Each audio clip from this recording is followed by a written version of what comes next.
Mamlaka ya serikali mtandao iga. Karibu tuijenge serikali kidijitali. Rahisi kupata huduma za serikali kupitia mifumo. Hujambo na karibu kwenye mfululizo wa vipindi vya huduma za serikali kidijitali.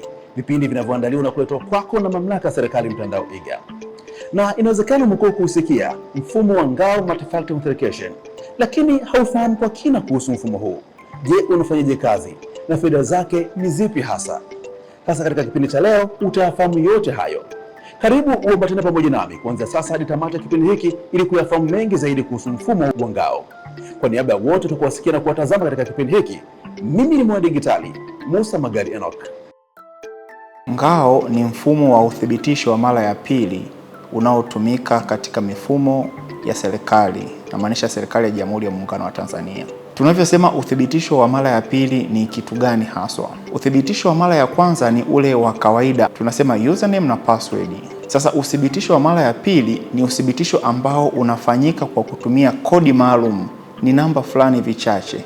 Ngao ikishajiridhisha kwamba zile ni kodi sahihi, basi itakuruhusu uweze kuendelea na matumizi ya mfumo wako. Chuo Kikuu Mzumbe kinakuwa ni sehemu ya taasisi zile ambazo zinatekeleza matakwa ya serikali ya kuhakikisha kwamba taarifa za kiserikali zinakuwa na usalama wa hali ya juu. Na kupitia hapo sasa ndio tumeingia kwenye mfumo wa matumizi ya Ngao.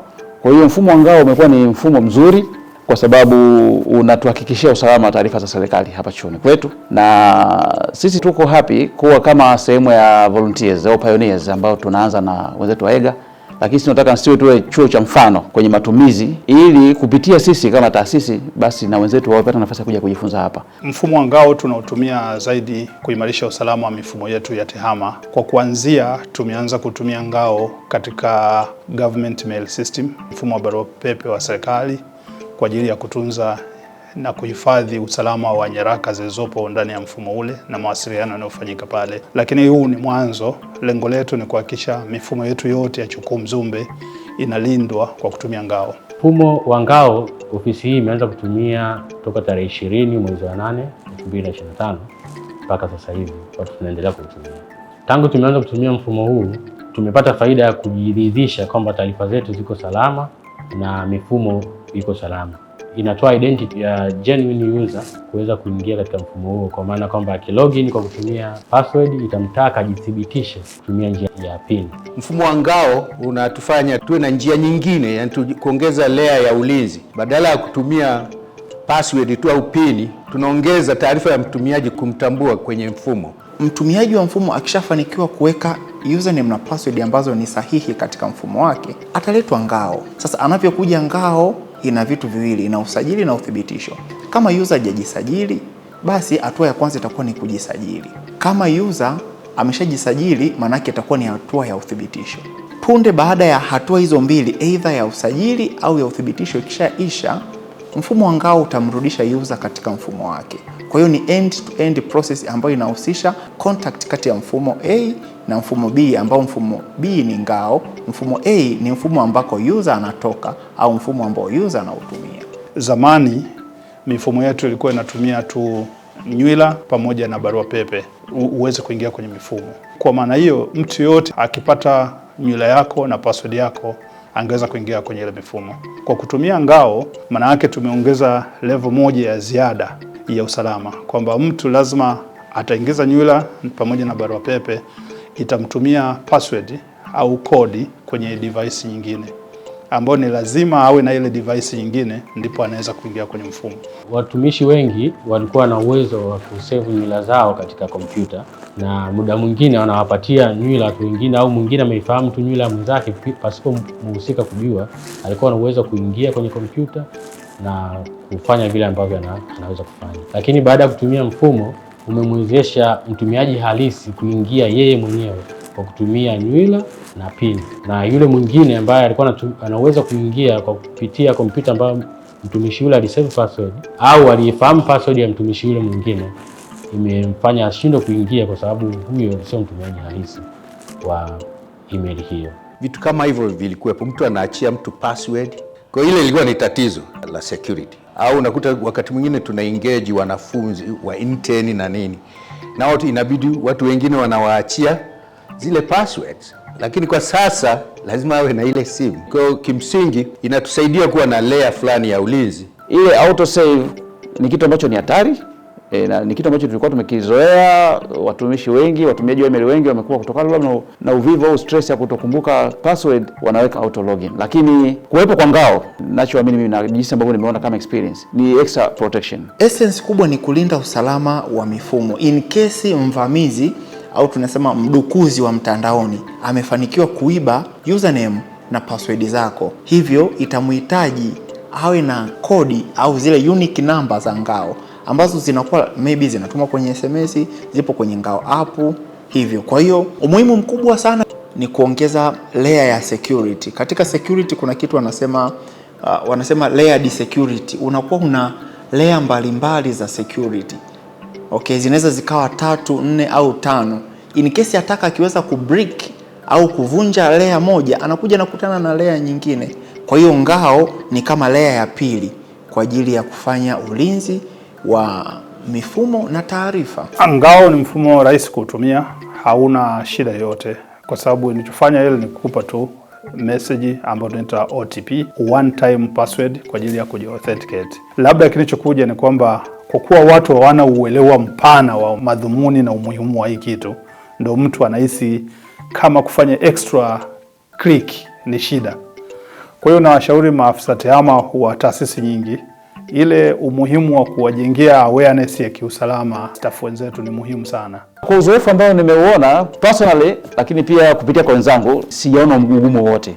Hani mabadiliko au wanasema paradigm shift, kwamba serikali lakini kupitia kwenye taasisi yetu ya EGA tumeona umuhimu mkubwa sana kuhakikisha kwamba tunavyoendelea kukua kwenye hii tasnia nzima ya tehama, kama ambavyo nchi inataka na kama jinsi ambavyo serikali inataka, ni kwamba tuweze kuongeza level ya security kwenye information zetu ambazo tunazo exchange. Na EGA kwa experience yangu mimi ya ngao wametupa solution ambayo kwangu mimi naiona ni rafiki sana. Namna ya kujisajili kwenye ngao ni rahisi.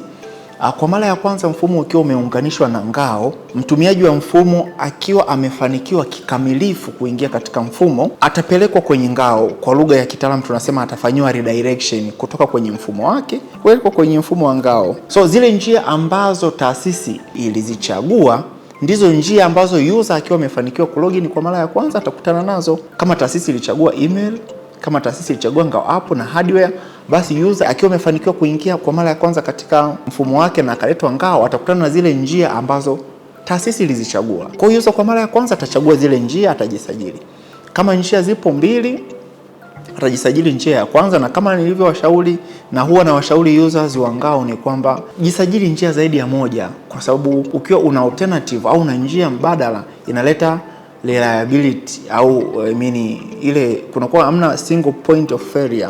Okay, kwa hiyo user atajisajili njia ya kwanza, atamaliza, kisha maliza ngao itamrudisha katika mfumo wake, ata login itamleta ngao. In case sasa huyo user akiwa anataka kuongeza njia nyingine, anatakiwa awe amelogin katika mfumo wake na ameshafanyiwa uthibitisho. Nitatolea mfano wa GMS. Katika upande wa kulia juu kule, ukikliki katika upande wa profile, kabla hujionana na button ya change password, utaona kuna button 2. Kuna button ya add multi-factor authentication na kuna deregistration. Pale katika button ya add multi-factor authentication unaweza kuongeza njia nyingine. Pale sehemu ya deregistration, kama nilivyosema, kama una njia 2 umepoteza kifaa, maybe USB dongle au simu au kompyuta, unaweza kujifanyia deregistration ukiwa ndani ya mfumo wako. Mimi nikiwa kama mtumiaji wa ngao, nashukuru sana kwa mfumo huu kuanzishwa, kwa kuwa umekuwa unasaidia, kwa maana ya kwamba awali ilikuwa mtu ana uwezo wa kuingia moja kwa moja kwenye email, na kama umeiacha wazi haijajifunga, basi ana uwezo wa kuingia na kuweza kusoma taarifa zako.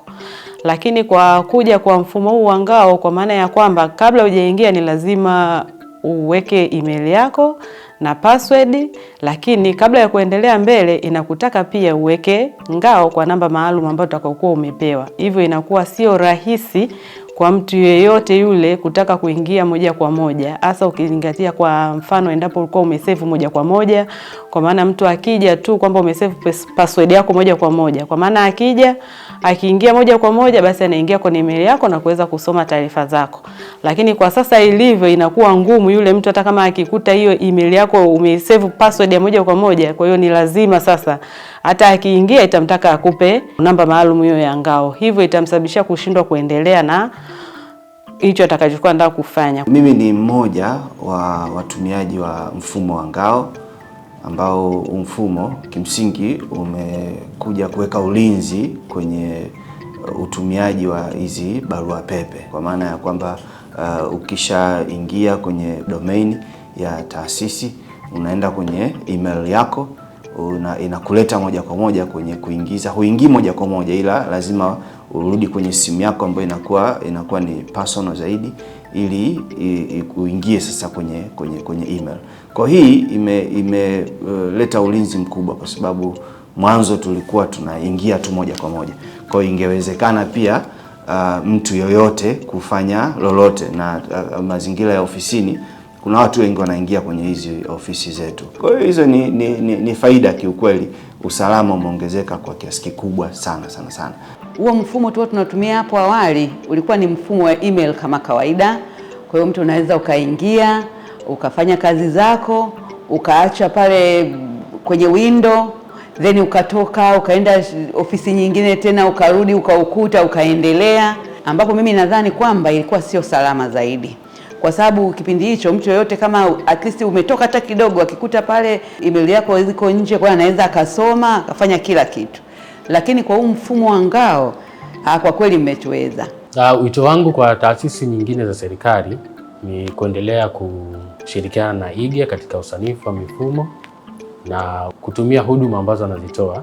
Pia kutumia mfumo huu wa ngao kwa taasisi ambazo bado hazijaanza kutumia, nashauri waanze kutumia mfumo huu wa ngao, kwani mfumo huu ni mzuri kwa maana ya unahakikisha mifumo yetu inakuwa salama dhidi ya wadukuzi, na pia mtumiaji atakayekuwa anatumia mfumo huo kwa maana ya kuingia atakuwa mtumiaji halisi. Ningependa kuwashauri wakurugenzi wenzangu, wakuu wa vitengo vya TEHAMA Tanzania mzima, tuutumie mfumo wa ngao kulinda mifumo yetu, kwani una faida nyingi sana. Utatuondolea baadhi ya headache ambazo tunazipata nazo sasa.